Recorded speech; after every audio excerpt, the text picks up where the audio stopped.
राधे राधे प्रणाम। मैं पूनम अपने YouTube चैनल पूनम सरिता संगीत में आप सबका तहे दिल से स्वागत करती हूँ और आप सबके लिए ईश्वर से मंगल कामना करती हूँ। आज हम लोग बहुत ही सुंदर देवी गीत लेके आए हैं। आप लोग सुनिए, कैसा लगा कमेंट बॉक्स में ज़रूर बताइएगा। आशा करती हूँ आप सबको ज़रूर पसंद आएगा। आप लोग सुनिए और एंजॉय करिए और खूब सारा प्यार और अपना आशीर्वाद दीजिए।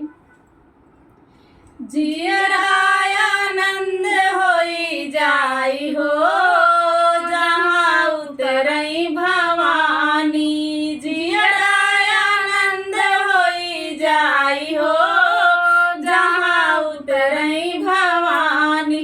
उतरई भवानी हो माई महारानी, उतरई भवानी हो माई महारानी।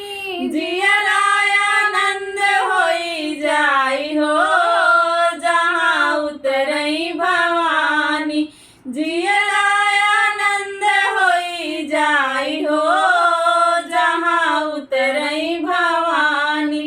हमरे मैया के ना महला दू महला, हमरे मैया के ना महला दू महला, पल में मंदिर बनी जाई हो जहाँ उतरई भवानी। पल में मंदिर बनी जाई हो जहाँ उतरई भवानी।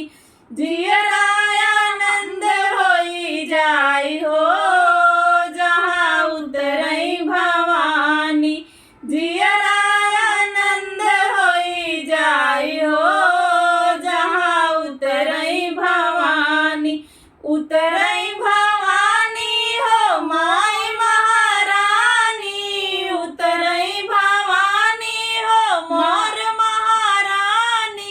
जियरा मगन होई जाई हो जहाँ उतरई भवानी, जियरा मगन होई जाई हो जहाँ उतरई भवानी। हमरे मैया के धन नहीं दौलत, हमरे मैया के धन नहीं दौलत, पल में भरई भंडार हो जहाँ उतरई भवानी। पल में भरई भंडार हो जहाँ उतरई भवानी। जियरानंद होई जाई हो जहाँ उतरई भवानी, जियरानंद होई जाई हो जहाँ उतरई भवानी। हमरे मैया के छुरी ना कटारी, हमरे मैया के छुरी ना कटारी, दुष्टों का करे संहार हो जहाँ उतरई भवानी। दुष्टों का करे संहार हो जहाँ उतरई भवानी।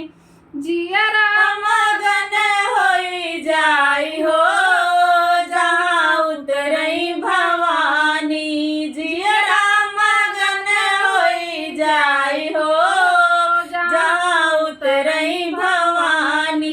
हमरे मैया के लड़का ना बच्चा, हमरे मैया के लड़का ना बच्चा, सारा जग कहे महतारी हो जहाँ उतरई भवानी।